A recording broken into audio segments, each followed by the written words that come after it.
Guys, right to go? Very good. We have 18,903 confirmed aggregate cases of coronavirus in Victoria. That's 94 more cases since yesterday's update. There have, I'm sad to report, now been 513 Victorians who have lost their life due to this global pandemic. That is an increase of 18 since yesterday's report. Of course, our thoughts and best wishes, our sincere condolences are extended to each and every one of those 18 families. Those 18 people include one female in her 60s, one female and two males in their 70s, four females and five males in their 80s, two females and three males in their 90s. 16 of those 18 deaths are linked to aged care outbreaks. There are some 481 Victorians in hospital. 26 of those are receiving intensive care and 17 of those 26 are on a ventilator. A total of 2,196,126 test results have been received throughout the entire pandemic. That is an increase of 18,114 tests since yesterday. Thank you to each and every one of those people who came forward and got tested. And our ask of all Victorians, regardless of where you live, if you have even the mildest of symptoms, please come forward and get tested as soon as those symptoms begin, and then remain at home while you wait for your test result. Test result turnaround is now less than 1 day, and we would really encourage and ask of any Victorian with even the mildest of symptoms, please come forward and get tested. That gives us the most complete picture of where the virus is, the levels at which the virus is operating. It gives us the data that we need and able to plan. That enables us to plan for the future and make decisions about opening up. Just over 18,000 is a very good number, and throughout the week we've seen very consistent test result performance, and I'm very grateful to every Victorian who has come forward. And again, please, even the mildest of symptoms, visit one of the more than 190 test site locations. Wait at home till you get your result. That'll give us the information, the clarity that we need to make really important decisions about what the weeks and months ahead look like. There are 4,223 cases of unknown origin, 26 since yesterday, that have been closed out via coronavirus detective work. There are some 411 healthcare workers who are active cases, so there has been some stability and a steady decline come to those numbers. There are 2,983 active cases across Victoria, so those numbers continue to come down. Very quickly, in terms of the other usual numbers that I give you, and again, these numbers never quite reconcile because of some investigations that are ongoing, but regional local government areas under stage 3 restrictions, so regional Victoria, 177 active cases, so they continue to come down. They are low. We want to keep them low and drive them down even further. So thank you to everybody in regional Victoria, from regional cities to the smallest of country towns, doing an absolutely magnificent job in following the rules. I know it's difficult, I know it's challenging, but it is working. The strategy is absolutely working with just 177 cases. 3 communities that we had been concerned about: Greater Geelong, 59 active cases, no new cases overnight. Greater Bendigo, 16 active cases, just 1 new case. And Ballarat has 6 active cases and no new cases overnight. So in those communities, and indeed right across regional Victoria, we are seeing numbers falling steadily, and that's critically important. In disability facility settings, we have a total of 43 active cases, 29 amongst staff members, 14 amongst residents. Aged care, there are 1,305 active cases, and I can confirm for you that we are now up to 3,480 shifts that have been filled in aged care facilities by hospital nurses and other staff. I again take the opportunity on behalf of all Victorians, and particularly on behalf of those that are living in a residential aged care and their families, just to extend a thank you to all of those nurses, to all of those hospital staff who would not have perhaps ever seen themselves doing that work. They have risen to that challenge, gone in, stabilised, provided the best of care, no question, save lives. They've done an amazing job, and we're very, very grateful to them. Now, just before I throw to Minister Donnellan, who's going to talk about a new new platform that we're launching today to link very generous Victorians who want to volunteer their time to support those who are doing it tough during this pandemic, to link volunteers and need. Just before I do that, I did want to just provide a very quick update on the storm activity. Again, we send our best wishes to those families who have lost a loved one. Very tragic circumstances, and I know this will be a very difficult time for them. SES, with the assistance of Victoria Police, Fire Rescue Victoria and the CFA, have had 3,000 requests for assistance in total. My briefing early this morning confirmed that 2,850 of those calls have now been cleared. That work has been done. The remaining 150 or so, they're all working very hard this morning to try and deal with those as quickly as possible. In terms of power outages, there are a number of people that remain still without power. So far, more than 180,000 homes and businesses have had their power restored. Unfortunately, there are still about 13,000 homes and businesses that do not have power. The majority of those are customers in the AusNet distribution area, and AusNet is working as hard as they possibly can, quickly as they possibly can, to restore power to those customers. So hopefully that will occur as soon as it possibly can. The other point to make as well is that boiled water notices remain in place for around 200,000 households. That's 101 suburbs. South East Water's identified 13 extra impacted suburbs, in addition to the 88 suburbs that were identified by Yarra Valley Water. Water agencies are working around the clock to check water quality, and that boiled water notice will come off as soon as it is safe to do so. But at this stage, people in those impacted suburbs, those 101 suburbs, should bring their water to a rolling boil before drinking.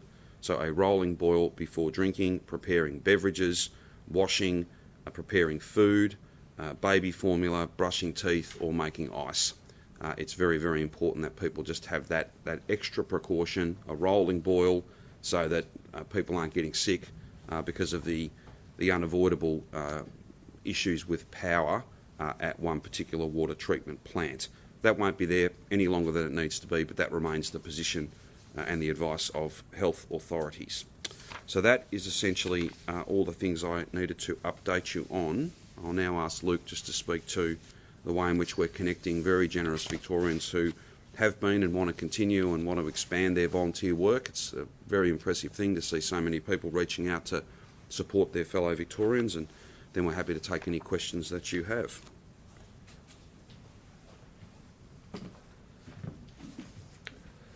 Thank you. Look, in recent weeks I had both my sister and a neighbour approach me about volunteering during this particular period. Neither of them had previously volunteered in any way, and as I said to them, look, I've got something coming up.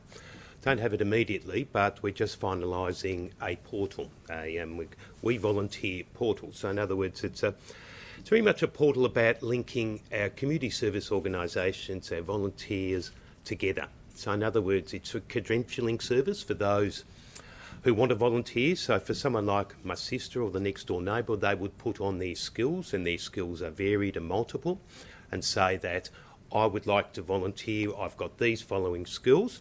So they're both their working with children check, their national police check and things like that can all be uploaded onto that site, so that you look at this volunteer, you look at their skills, and you're able to assess whether they've gone through the various checks. It also allows the community service organisations to actually register their interest to actually have more volunteers. Now, we know during this period of time, say for a lot of our food relief charities, a lot of them rely on older volunteers, and many of the older volunteers have felt uncomfortable or haven't really wanted to, I guess, put themselves at risk during this period of time, so there's been shortages of volunteers.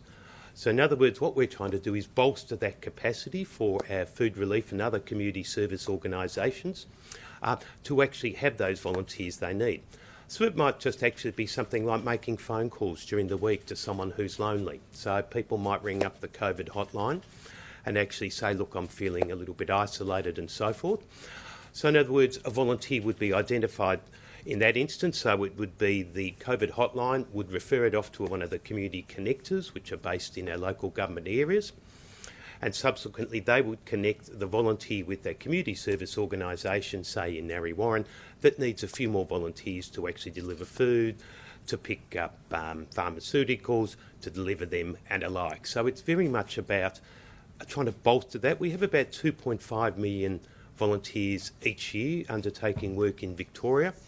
But I know that during this period of time, there's been many people who've said, well, how can I help in some ways during this period? I'm feeling, I guess I'm home, I've had a great time to think, and I'd like to go and help other people. So I guess those examples of my sister and the next door neighbour just highlighted that many people during these very difficult periods would actually like to provide more care and love to those around them.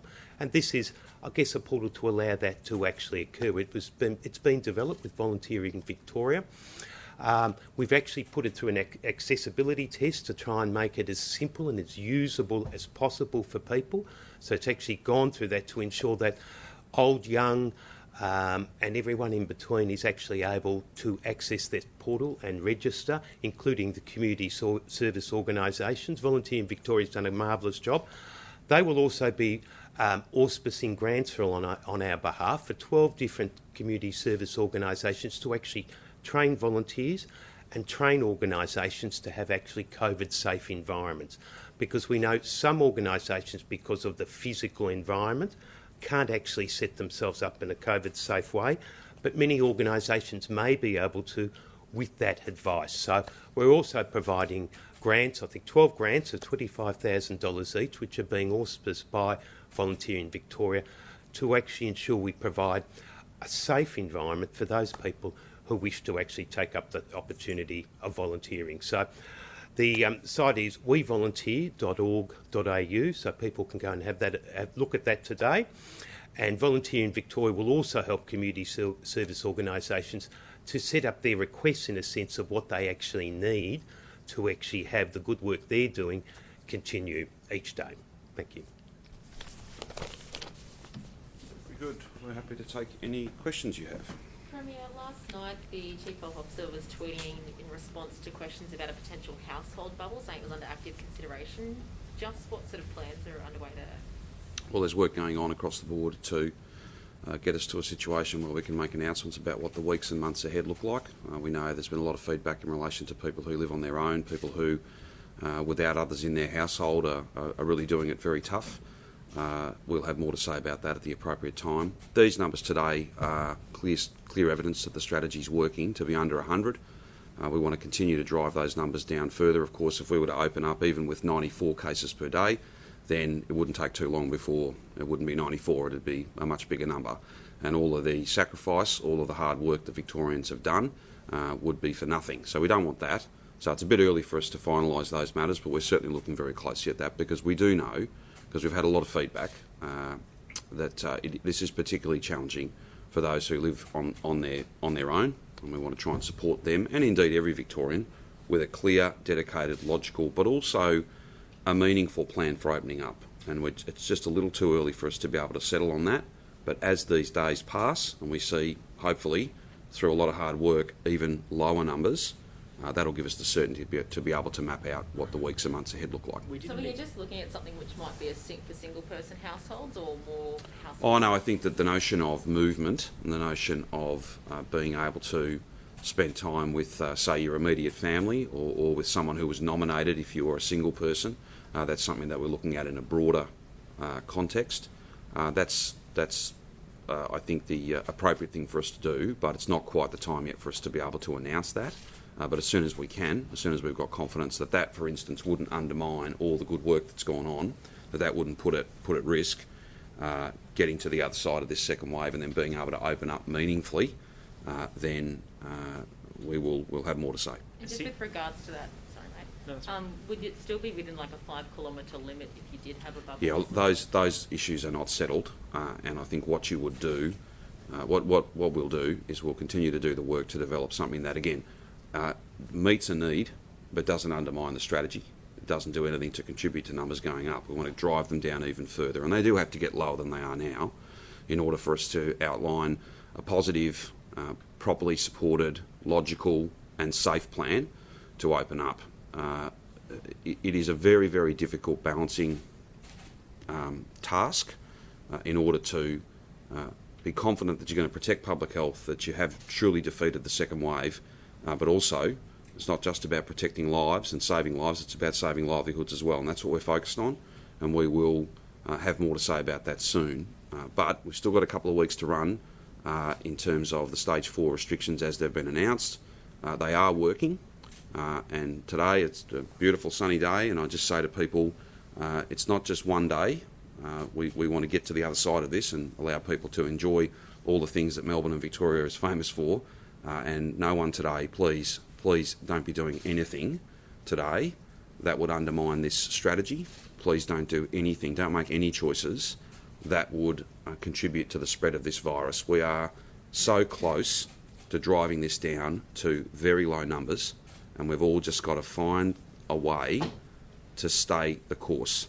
There will be a plan, it will be detailed, it will be based on science and data and evidence and the very best of medical advice. The frustrating thing, I know, I understand, everyone would like that plan today, yesterday even, but that plan won't mean much if it's put out now, when we've still got so many days to go, so many tests to be done, so much work to be done, in order to have the clearest picture and the maximum confidence that whatever opening up and the program of opening up won't see us simply plunge into a third wave with many, many hundreds of cases a day and back to the health system being overwhelmed, all of those things that I think Victorians understand. Javier, there's clearly a sense of lockdown fatigue. We've seen a number of protests pop up, one planned for the 5th of September. Yes. Each time we talk about the next stage, we talk about this elusive plan that nobody really understands what it looks like. Do you think there could be something in explaining to Victorians a little bit about what stage 3 might look like to help motivate them to keep going? Well, the next stage we'll make announcements when the data, when the science of this allows us to, and at that point people will be clear on what the weeks and months ahead look like. It is frustrating, I completely appreciate that. That is the nature of this virus. It is very, very difficult to plan ahead. It is very difficult to bring certainty to something that travels so quickly, something that's as wildly infectious as this. But certainly, even at 94 cases, we are not able to open up now, and we are not able to provide a detailed roadmap with the sort of certainty that I would want. I'm not going to make announcements that, as I make them, I have very little confidence that I'll be able to deliver them. We will defeat this.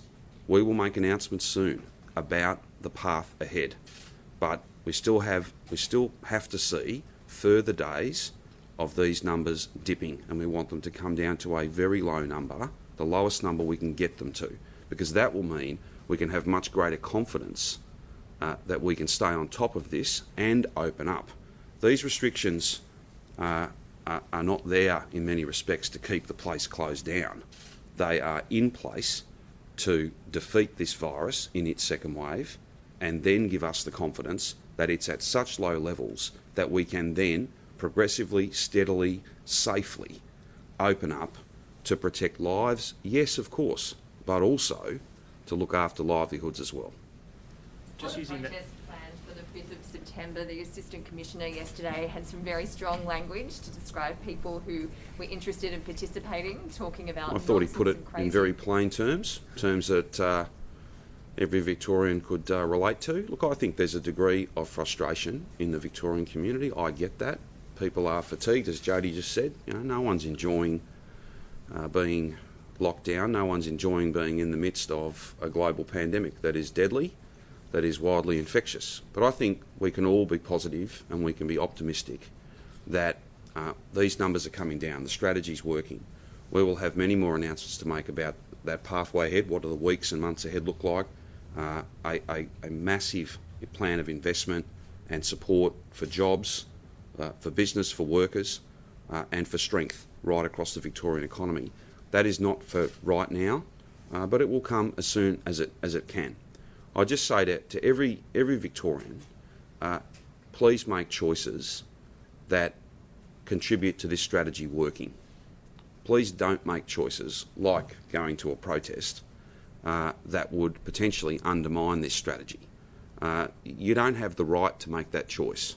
It's not just about you as an individual, because what you do or not do can directly impact not just you and your family, but every single Victorian family. And I think that was the point that Victoria Police were making yesterday, and I can appreciate the frustration as well that they are having to deal with many people who simply don't believe this is real. There are 18 families who, as we speak right now, are planning funerals. It's very real. Let's not be in any doubt about that. But at the same time, we can be positive, we can be optimistic, we can be even more than that. We can have clear hope. Absolutely, this strategy's working, and we'll make announcements soon about what the weeks and months ahead look like, and the work that we're going to do in partnership with business, in partnership with unions, workers, in partnership with every community to repair the damage that this wicked pandemic has done. Premier, we're now 14 days away from the end of stage 4, I think it is. Do you think maybe by this time next week people might have some sort of sense of what the period As soon as after we that can looks like? as soon as we can make those announcements, we will. I would just say, if you look at our record in terms of, or look at the history of different announcements and moving from one phase to another, we've always given people as much notice as possible on the easing out, and we will be doing exactly the same thing. I don't want to be in any way negative about this, but I think most Victorians know and understand, whilst they'd like to flick a switch on the 14th of September and simply go back to absolute normal, that's not going to be possible. We're going to have to ease back into that COVID normal, and indeed find that COVID normal, and find it in such a way that it is sustainable, that it can be a series of settings that we can lock in and live with, both economically, socially, emotionally, for a lengthy period of time. That's what we want to get to, not the sort of restrictions on and off in 2, 3, 4 week cycles until we get a vaccine, which could be deep into 21 before we got that. So this is the time to see this thing off, to defeat it. And as soon as we can have confidence that we've done that, and as soon as I can make announcements about a positive and optimistic plan, but one that's based in science and evidence, I'll be here and I'll be making those announcements, and there'll be lots of questions, I'm sure, and we'll answer all of them. What are the numbers of mystery cases today telling us about? 26 that were closed out. Those numbers are coming down, but you know it is very challenging, and that's something that we have to be concerned about. You know, you could get to a very low number, and even 94 is a number. Obviously, that's much preferable than 750 odd. But at the same time, every mystery case, there's at least one other, the person that you got it from, and it can be more than that. So that is always a challenge for us. But I just want to be very clear with Victorians, we're not seeking to have 3 months of zero. That is not what we are pegging all of this on. It's not tied to that.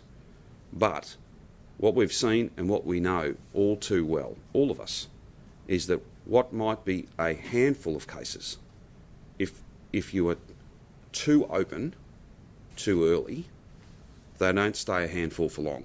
They become many, many hundreds and indeed thousands of cases. And again, this affects all of us. This is not something anyone wants to get, whether it be becoming gravely ill, losing your life to it. Beyond that, otherwise healthy people that have been very significantly affected by this. It presents in some, indeed, I think the research is starting to point to the fact that it presents in many as more like a chronic condition than a cold that you just get over, whether it be fatigue and other lasting symptoms. This is not something anyone wants to get. And then, of course, there is the issue of, despite all the preparation that you might do, and there's been a lot done, you can't run the risk that your health system gets overrun, because it won't just be overrun and therefore inaccessible for COVID-19 patients. It'll be inaccessible for people every day who need time-critical care because of a stroke, a heart attack, the stage in their treatment in terms of their cancer journey, motor vehicle accidents. If you've got a situation, we've seen some terrible tragedy just the last couple of days in terms of the storm event. If you had a health system that was simply overrun, then it's overrun for the purposes of care for everybody, not just COVID-19. So you talked about being too open too early. We're now approaching a second period of easing up, hopefully. Yep. What have we learned? What's going to be different this time than last time? Well, look, I think the important time for us to go through all of those details is when we map out that plan. And I just want to assure all Victorians, we will make those announcements as soon as we possibly can. We'll give people as much notice as we possibly can. I'm just not, for the sake of perhaps being popular for a few days, going to announce something that I don't have confidence in, that we just don't have enough data for.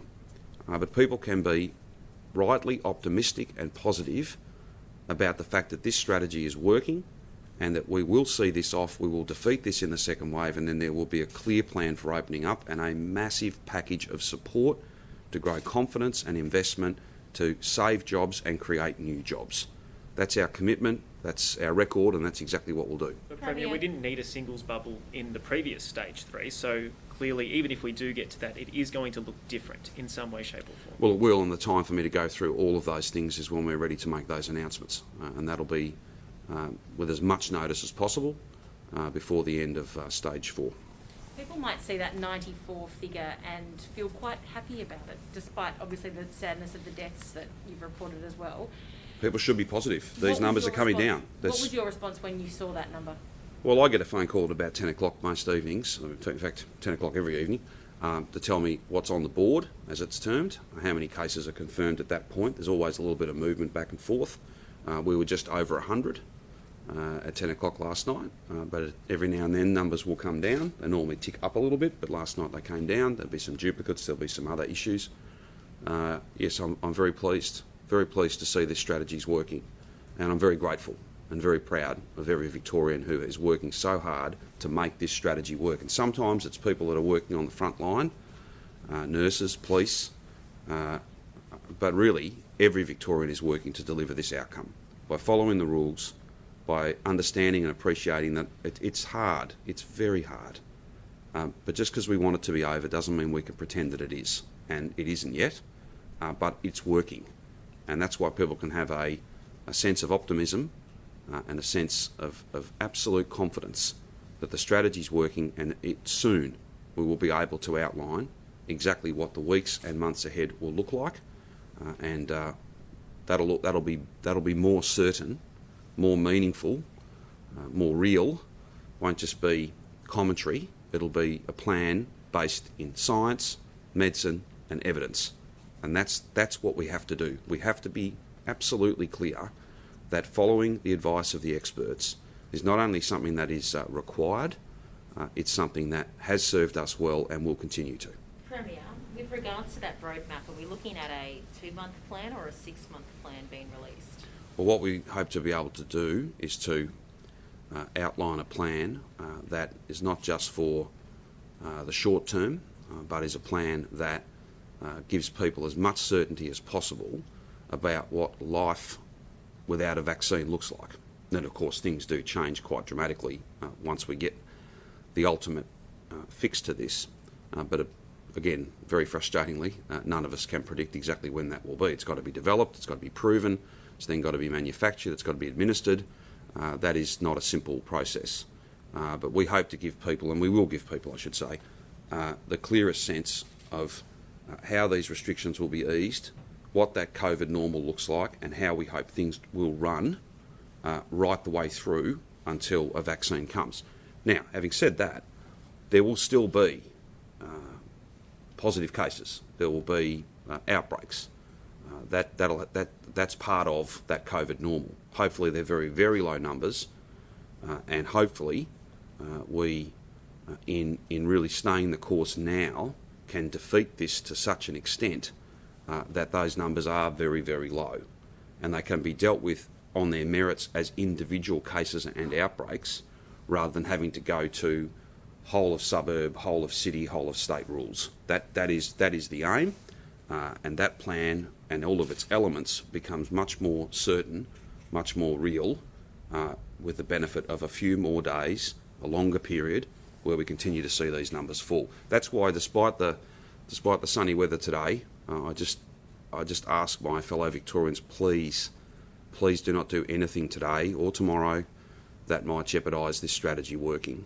So just on that though, sorry, will there be a timeline on this plan? And if so, are we looking at a 6-month plan or a shorter period or longer period?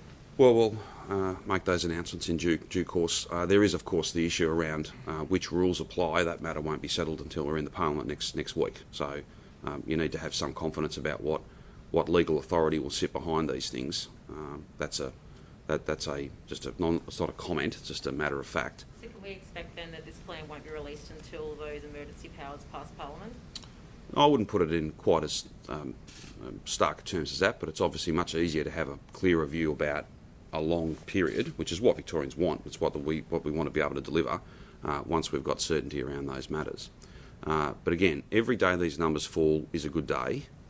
Every day we see the strategy working is a good day, but we just need a bit more time to be able to be confident that we are in fact defeating this, and that we can open up gradually, steadily, safely. That is, I wish I could make all of those announcements today, but it would not be responsible, it would not be accurate, frankly, for me to be pretending that there was certainty here that isn't quite here yet. It'll come because the strategy is working, but today is not the day. And I just make a judgment that it would be unfair and it would be wrong to be outlining or pretending that I had a very, very detailed and certain plan when the data did not support that. You flagged the warm weather as a concern. Are you worried looking at the Northern Hemisphere and the way that their numbers are rising as their summer is drawing to a close and the weather gets a little cooler? Is that a concern for you? Yeah, look, I think we've had arguments we've had debates at both ends of it. Some people have speculated that the cold weather has not been our friend when it comes to the way the virus spreads. But I've made the point at the time, no one's blaming the weather. I think weather has far more to do with movement, social activity, those sorts of things than it does. Others who are scientists might want to have a view about whether the virus is more virulent, more infectious, depending on temperature. That isn't for me. At the time when winter was sort of being put forward, cold weather was being put forward as perhaps part of our problem, we did have 70,000, 80,000 cases a day in the United States in the middle of summer. So I'll leave it to the scientists to work that out. But that's why when you look at the months to come, as it gets warmer, as people want to be more social, all the things that accompany late spring, summer, we need to defeat this properly now. We won't get this time back, and we don't want a situation where we put at risk the gains that we've made. So that's why I'm appealing. I'm not admonishing, I'm appealing. I'm asking Victorians, please, despite the lovely weather today and forecast for tomorrow, let's all of us make decisions that support lower case numbers, not decisions that might see the virus spread. Can you speak to enforcement today on that note? We know the ADF is helping with patrols down on the Surf Coast. There are drones in St Kilda. I don't know if they're being used by Victoria Police today, but the capability is there. Yeah, look, Victoria Police have the powers and the absolute resolve, with support from ADF, support from others, to make sure that wherever possible, people are doing the right thing. And that's simply about Victoria Police on behalf of all of us working as hard as they can to make sure that the strategy that belongs to all of us and benefits all of us is as successful, as fast as it possibly can be. Back on July 31, we saw those regional areas, Greater Geelong, etc., which had home visits banned because of the amount of community transmission within the homes. But they were still allowed to go out to cafes, restaurants, because of the belief that people behave better social distancing when they're in public. Yep. Just looking at potentially easing restrictions for singles and families, what's the data showing in terms of transmission at home? And are we potentially then looking that people might be able to go to the park for a picnic but might not be able to have home visitors? Look, I think I'll try and answer you this way. Transmission in workplaces and in homes, so spreading it at work, taking it home, or spreading it at home and taking it to work. That whole interplay has been a big feature of the second wave. So I think it is fair to say that those trends, we've got on top of a lot of that in relation to high-risk workplaces because of COVID-safe plans and the sort of compliance work that we're doing, and can I say the amazing job that both bosses and workers are doing, business owners and workers working really hard to follow PPE protocols, to keep distance, to not be in the tea room in too many numbers, all of those things, splitting shifts and making sure people are not coming into contact. That's working well. The home environment will always be a challenge for us. Of course, we want people to be able to get back to as normal life as possible, but it just stands to reason, and the data supports the fact that people perhaps let their guard down. There's not that sense of distance. People who might not be 100% well, they've got mild symptoms, but I'm not going to work, but I'll go to my friend's place or I'll go to a family member's place. We just have to be really careful with that, and we'll have to calibrate our settings accordingly. But see, this is the key point. As every day goes by, we have more data, and we have more certainty then in trying to analyse and make predictions and model out just what risks are involved with all the different changes to settings. And when the time comes, we'll share some of that, and when we land on that plan and the way in which we're going to open up, we may well speak to what alternative arrangements look like from a risk point of view, which I'm confident will help explain the decisions we've made. They've not been made yet. When they are made, I mean. There would be a whole range of very popular things you could do tomorrow or in 2 weeks, but I'm pretty confident the doctors will say to us that will run. That's a 75% chance that we have thousands of cases again. Therefore, you can't do that. Striking that balance, finding that middle ground that protects lives but also protects livelihoods and allows us to open up and get people back to work, get people out and about, moving, spending, doing all the things they want to do. That's not an easy balance to find. And I genuinely think Victorians appreciate that if we could put out a very, very detailed and completely certain roadmap today, we would. But equally they appreciate that this is a very challenging task. So would you feel more comfortable then if singles and family visits were only to occur outside the home rather, if they were allowed? What I feel most comfortable doing is waiting until the Chief Health Officer and others finalise their advice, and then I will stand here and make announcements. That's the best way to go. Premier, can you comment on, are you able to comment today on reports that the hotel quarantine budget has blown out by $24.3 billion? No, I'm not able to comment on that or confirm it. That's not something I'm briefed on. And what's more, the hotel quarantine inquiry will be looking into those matters, and I'll let them get on and do that important work. The numbers today will be giving Victorians a lot of optimism. Have you Yes. been given any advice about whether they're likely to still bounce around? Are we likely to see them above 100 again? Well, look, I certainly hope not.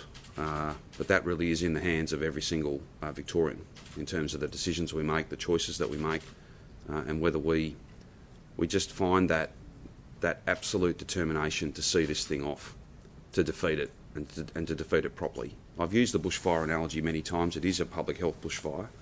And if we leave this thing smouldering, then it will take off again.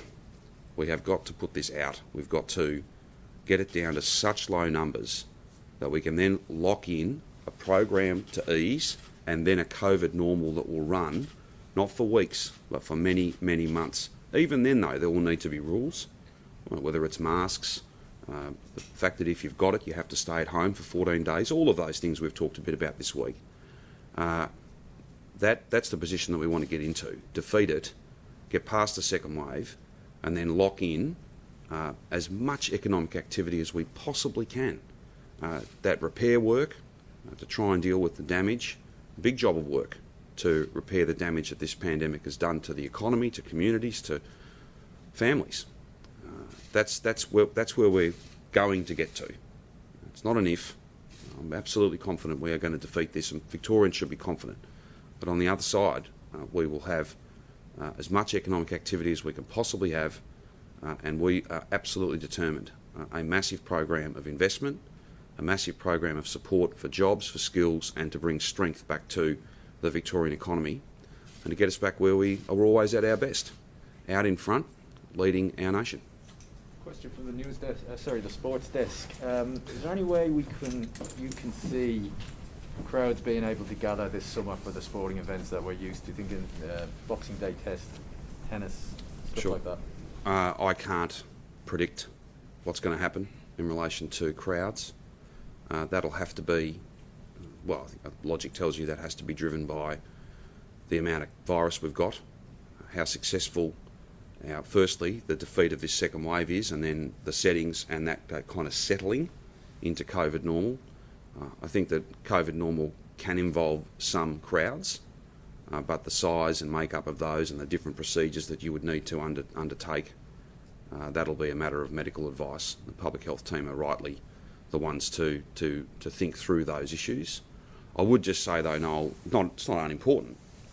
People would love to get back to the whatever sport they are passionate about, but I think that the rules and the easing is much more focused on jobs and getting people back to work, getting businesses open. Sport and major events are an important part of our economy as well, and as soon as we can get them into a COVID normal, whatever that might look like, we absolutely will.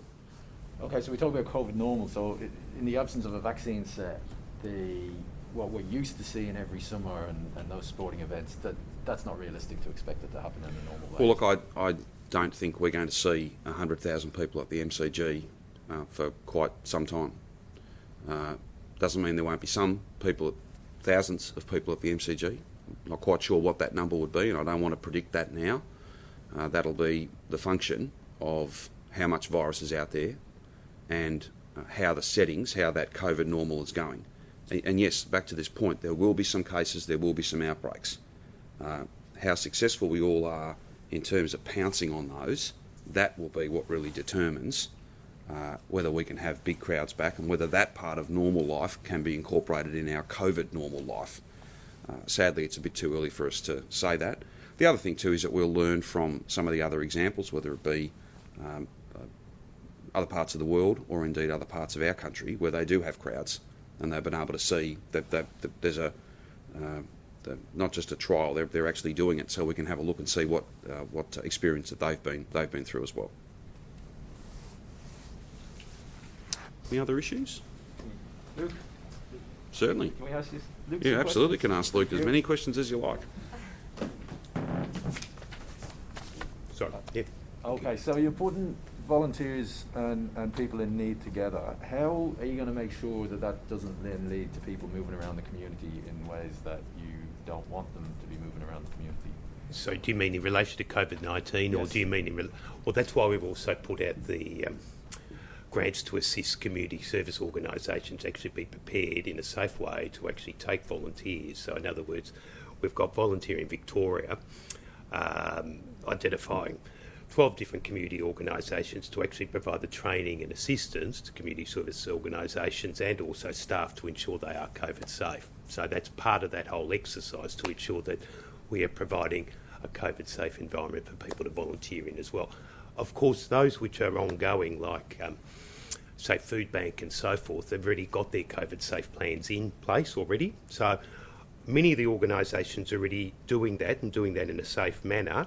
But this is for other organisations in the future who may have more volunteers who haven't necessarily set up a COVID safe plan because, to be blunt, they don't have the physical environment necessarily to do that.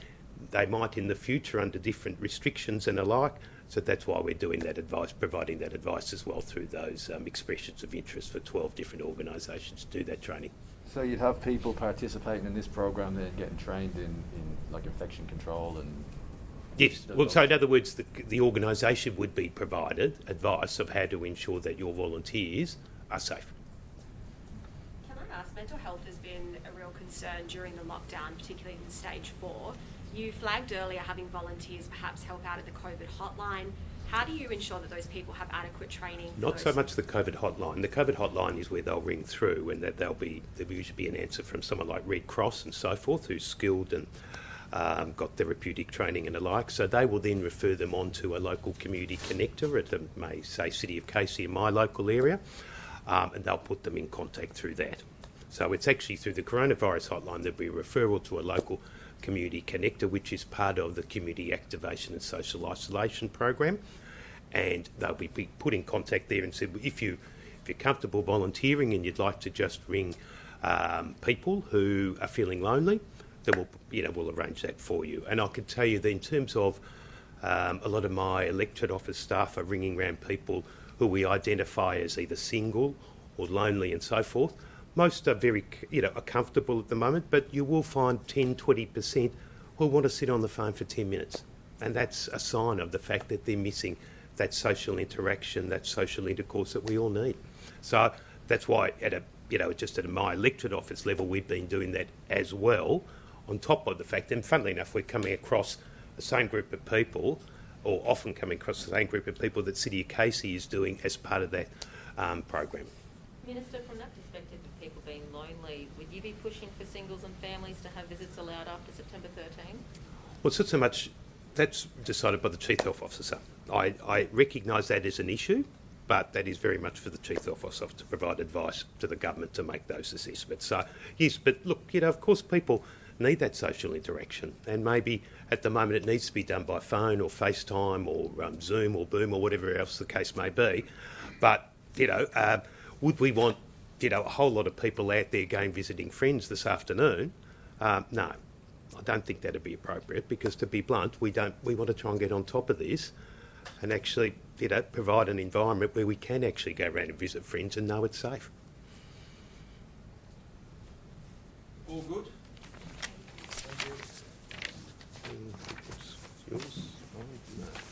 Thank you very much. We'll see you tomorrow.